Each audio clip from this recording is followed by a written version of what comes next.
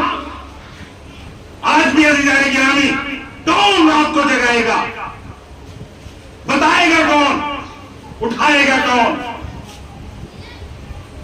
ابھی میں بہرحال ایک بات تھوڑا سا سخت ہے لیکن کہہ رہا ہوں، آپ 15 سے آئے، یہ لوگ 27 سے آئے، نہاں اگر صحیح سے نہ آئے تو 32 والے نہ آئے۔ میں معذرت کے ساتھ کہہ رہا ہوں، کیوں؟ وجہ کیا ہے؟ کچھ تو غور کریں، کیا وجہ ہے؟ مولانا کو تنخواہ زیادہ دیتے ہیں؟ میں ایک سوال کر رہا ہوں اپنے آپ سے عزیزان گرامی، بھئی کیا مقصد؟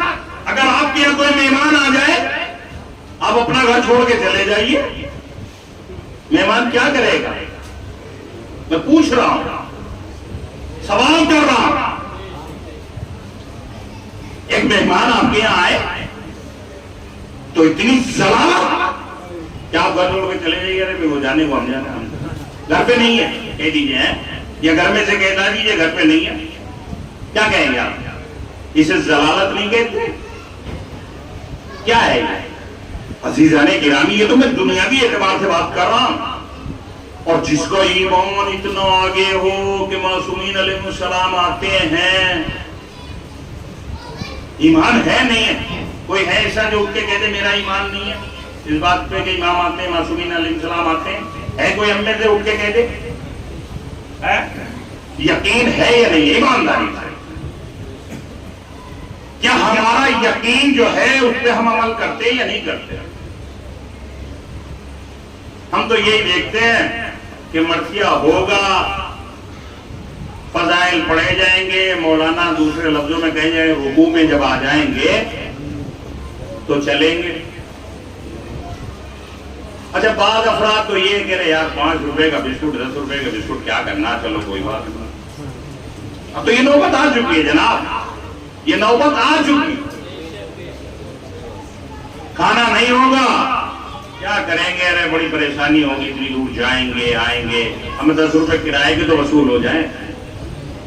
کیا زمانہ ہے میرے دوستو، غور کیجئے، فقط غور کیجئے۔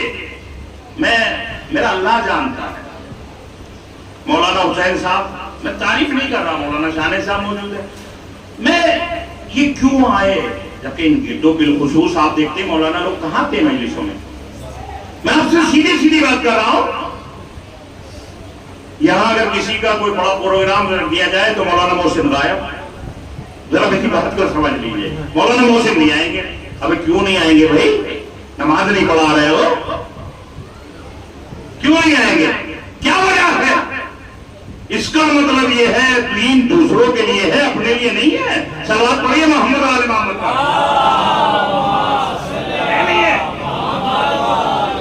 یہ دین ہے کس کے لیے؟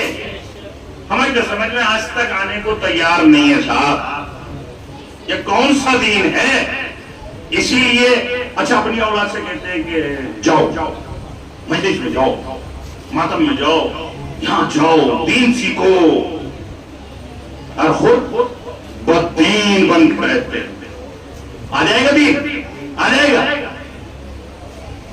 عجیب کیفیت ہے میرے دوستو، مجلس میں جائیے تو اللہ کے لیے چھوڑ دیجئے،